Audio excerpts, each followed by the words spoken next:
Hello world, and how are you doing? My name is Dave, and today I'm happy to kickstart a brand new daily vlog series dedicated to the Plants vs. Zombies franchise. Before we get started, I want to give a little background to what I'm going to be doing. The basic gist is that I'm going to discuss to you all my personal views, fandom, and ideas for Plants vs. Zombies. If you think this new series would compete with the production of my Garden Warfare 2 series, don't worry, I am still working on those. For today's discussion, I'm going to be talking about what I would want for a Plants vs. Zombies movie. Now, there is no such movie officially confirmed at this time, which is great since, because I'm an aspiring filmmaker, this is a movie that I want to write and direct. I know, it sounds extremely far-fetched, as no game in the series as of yet has any coherent linear story mode to take inspiration from. This doesn't exclude the Dark Horse comic tie-ins, however. Let's start at where this idea on how to make a Plants vs. Zombies movie came up from. In the beginning. Ever since I played the original PvZ game in 2013, I formed an obsession over making a movie out of it. Not an unhealthy obsession, of course, but at the same time, I had an aspiration to become a movie maker, which was previously stated, but in the first year, I've endlessly pondered on how to bring the storyless series into a screenplay. Then, in summer 2014, the answer hit me. Not literally, of course. That was the summer I first read the comic Lawnmageddon. Reading through it, I became inspired to adapt that story, written by the legendary comic writer Paul Tobin, into a potential screenplay. By now, I've already written 7 drafts, with each draft superior to the next. Now, I want to discuss the thesis of my story. Here it is. After being left alone at home, a 12-year-old boy who suffers from Asperger's syndrome, named Nate Timely, and his baby sister find their town turned upside down by an attack from the undead. Accompanying them are the niece of a confusing yet brilliant botanist named Crazy Dave, and a ragtag group of heroes no one would expect. Plants.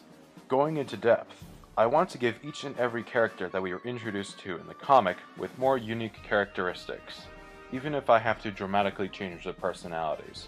In the comics, Nate Timely is depicted as being a clueless, average kid with a wild imagination. My version of Nate is a highly intelligent kid who is a bit compulsive, and wears an expressionless face for the most part. He tries to make friends, but his condition makes this extremely difficult. The secondary lead, Patrice Blazing, is Crazy Dave's niece. My version of her character is very similar to her comic counterpart. She is very lively, witty, and very empathetic. But she isn't a very obnoxious 11-year-old girl. She is highly optimistic and very enthusiastic. Initially, Patrice makes Nate a bit uncomfortable because he doesn't know how to interact with anyone with such peculiar traits. And yet, these were the traits that he would want in anyone he would be wanting to talk to. In addition to these 2 adolescent leads, I'm flexing my creative skill muscles by adding and creating new characters for building upon Paul Tobin's story. A younger Colonel Korn would play a pivotal role. I've also created 2 brand new plant characters for my version of the story. An intimidating chomper with the heart of a child, not literally, whose name is Chomp. I know, it sounds a bit unoriginal, but to me it's fitting for him. The other character is more interesting. He is a pea shooter, with the looks of those you play as in Garden Warfare, and he is a self-proclaimed leader and general of the plants. His name is Peascod, and naming a pea shooter wasn't an easy thing to do. I thought on endlessly for a year on what he should be named. The word was inspired by reference to it in Shakespeare's A Midsummer Night's Dream. Peascod is overconfident, and doesn't feel like he's one to be under control of his human creator, Crazy Dave. As such, he took his rebellious first-generation batch and ditched the greenhouse where Dave catered to them all their lives. It is up to Nate to convince a seasoned Peascod to return to the greenhouse to, in turn, convince the next batch of plants to come out and fight the zombies. I also took creative liberty in creating new zombie characters, as well as incorporating the newly introduced character from the Garden Warfare comic, Dr. Patient. Patient serves as the left hand of the antagonist Dr. Zomboss. To the right is a brand new character, whose identification, assigned by Zomboss himself, was his personal technician simply known as the Technician, who is a mere zombified human head kept in a hovering glass bubble. I also created a quartet of new zombie characters that serve as the film's comedic relief. There's Tom, the overly joyful yet naive all-star, the buckethead Theo, who lives by example, the plant-loving conehead Adam, and the fear-filled flag zombie Brian, who is constantly referred to as Brain. These 4 zombies are never seen apart from each other, and they question throughout the film whether if they're meant more than for eating brains.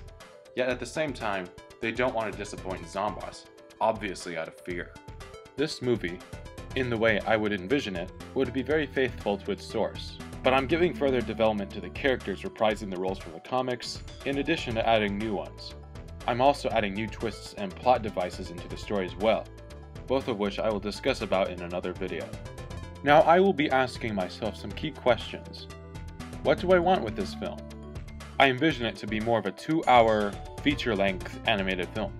The animation itself would take influence from the Garden Warfare games, but it would be slightly photorealistic when depicting humans and Zomboss. How would I produce it? I want studio funding, but I don't want studio intervention in the creative process. I'm not interested in making my movie or letting it turn into a typical stupid average animated film. What do I not want from my characters? I don't want Zomboss to be your typical archetypal villain. I want there to be more of a mysterious aspect about his character. Nor do I want Nate to be your typical young lead, or to make Patrice a clueless supporting character that's just there and gets treated like she isn't human, similar to what I've heard about female characters in GTA 5. I'm not interested in gimmicks, and I'm certainly not interested in conventional thinking. I want this movie to be a bit darker than your average animated film, like How to Train Your Dragon 2, and I would understand it fully if some would gripe about it being dark. I want the film to be funny and memorable too, and I also want the film to inspire those like my ASPIE, Nate Timely, to contribute to other people's lives while not feeling left out, and that they could even lead others. One other thing, I want this movie to be titled Lawn of the Dead rather than Lawn-mageddon, because I don't want to associate too closely to the comic. Lawn of the Dead was also the first title for the original PvZ game. So with that said, that ends this discussion. I want to talk more about my ideal movie, but I need to know what you think of first before I can do anything more about it. I hope that you've enjoyed this vlog. If you like it and are new to this channel, I highly recommend for you to subscribe, favorite this video, share it, and follow me on Twitter if you haven't yet. Links are in the description below. My name is Dave, and until next time, I'll catch you all later. So adios, mis amigos.